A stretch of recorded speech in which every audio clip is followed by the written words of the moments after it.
A man by the name of Bob Elston from Virginia decided to take his son to 11-year-old son to Hooters to celebrate his football team winning. Okay, he is a blogger and he blogs about parenting. So when he wrote this blog about taking his son to Hooters, he got really negative comments about it.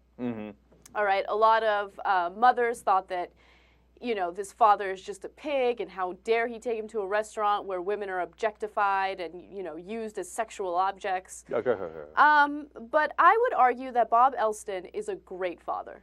Oh, you would argue that? Yes, I would. He's a great father because of the fact that he used this as an opportunity to engage in the birds and the bees conversation, right? I mean, his son is 11 years old. Slowly, sexuality is going to seep through his pores. Like, it's just going to happen, right? So, you know, he took his son to Hooters to kind of see, you know, how he would react to the women. And it turned out his son was, you know, very shy about it. And, you know, he just had no interest in the women whatsoever. But this did lead to... So he claims. Right, but this did lead to a conversation about sex, which is something that is very necessary at that age. Yeah, I mean, as he's going to enter puberty, you're going to need to have that discussion. If you're a responsible parent, you don't have to go crazy, right? You know, we don't have to get into the Kama Sutra, but you need to have an elementary conversation as to what's happening, et cetera. Okay, now, obviously I'm 100% on his side, 0% against him. That's partly obvious because I took my nephews to Hooters at right around the same age.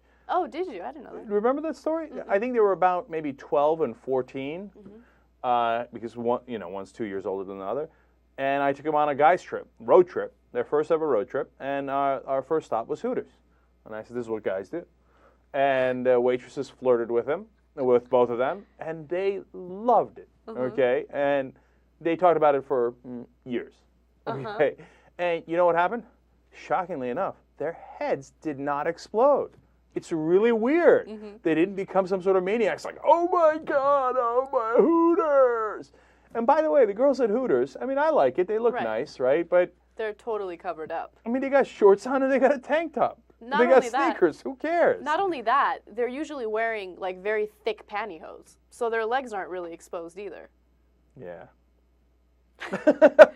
I'm playing. No, but seriously, like it's so not a big deal. What is the 11 or 12-year-old boy going to do at Hooters? Nothing. He's going to eat wings and snicker and move on with his life. It's not like you took him to a strip club, which I did a couple of years later. No, I'm kidding.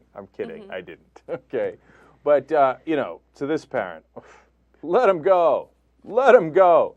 And look, just sometimes women can, look, I'm going to overgeneralize here a little bit. Some women, obviously Anna isn't, right? A lot of women aren't.